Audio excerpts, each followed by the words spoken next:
This is Ian with the Build Brothers. Going to go ahead and do an inspection here at 7566 Trade Street. Pretty embarrassed. I've been on this roof and I missed a whole bunch of issues with this roof, unfortunately. So let's quickly start here, right by the stairs, and sure enough, that is not sealed properly all the way along this edge of the building. It goes underneath here, and so it's kind of protected, but any wind-driven rain that gets under there is finding this bad seal here, both where it's exposed right here, and then we talked about that leak that is right to the entrance of the stairwell, and sure enough, same problem down here. It was never sealed properly last time this roof went on. Solution for that could potentially be just a new strip that we torch down over the top and on top of this piece of metal. I don't see any reason why the staircase would be leaking. This is a really nice metal roof and properly sealed over here, and got a little counter flashing over there. So tough to say if the stairwell is still leaking, but this all looks really good. The metal looks good. Obviously, where the torch down material meets the metal is not so good. Last time I was up here, it said the general condition was near new. This torch down material is in great condition. It looks like it's only been up here for a couple of years. And when it first get on the roof, I do see this. This is called bleed out, and that bleed out tells me that enough heat was used when this roof was applied. Unfortunately, I didn't continue to look through that bleed out throughout the roof. We start to see this caulking material that was used here to seal that seam, and then it's obvious from the inside that every one of the whirlybirds is allowing water in. And so we come over to this one where there's a big puddle right underneath the jet skis, and sure enough, that's a massive failure. Done completely wrong. It's a little bit more challenging to find the leak if there is one around the skylight. It could just be the whirlybird leaking, and it's looking like the skylight's leaking. Very normal for these skylights to catch a bunch of water behind them, like we see here. And then sometimes the water is able to penetrate this torch down material. Well, I just saw a drip. That was weird. As if there's water up in there. The lens is all in great shape. The frame is in great shape. There's no reason there's no reason to believe that the skylight itself is failing. They did order the skylight too large the last time these were replaced, and so they had to pack it out with that 2x4 right there. You know, that shouldn't be causing a leak. So those are my finger marks in that big puddle of debris. Anytime we have a collection of granules or that debris like that, we know that water's sitting there every time it rains.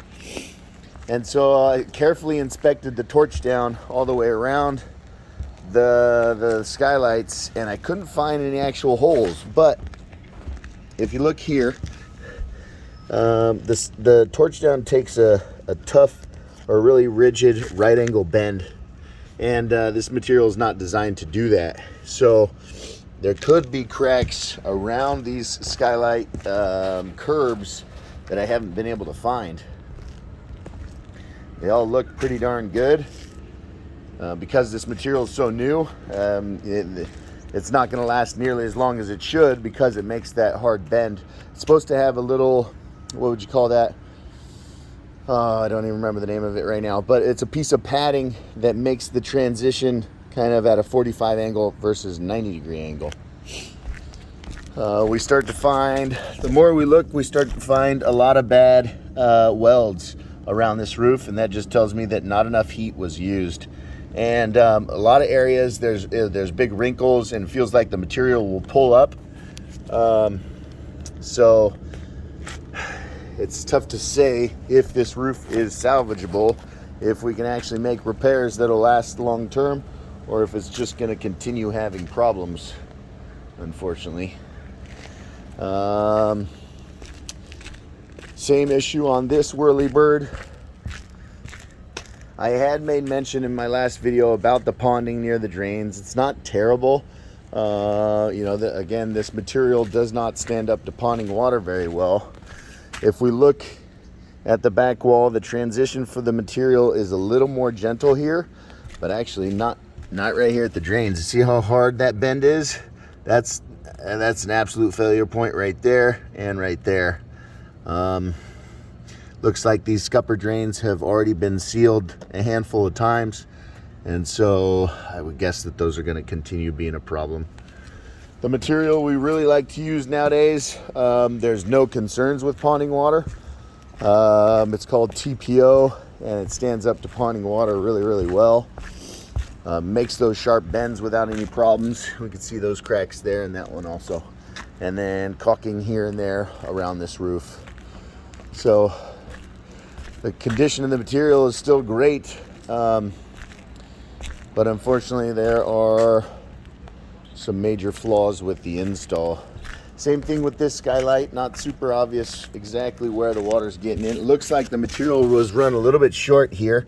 The material ends here, and then it's just caulked to whatever's underneath it. But that caulking all still looks like it's working properly.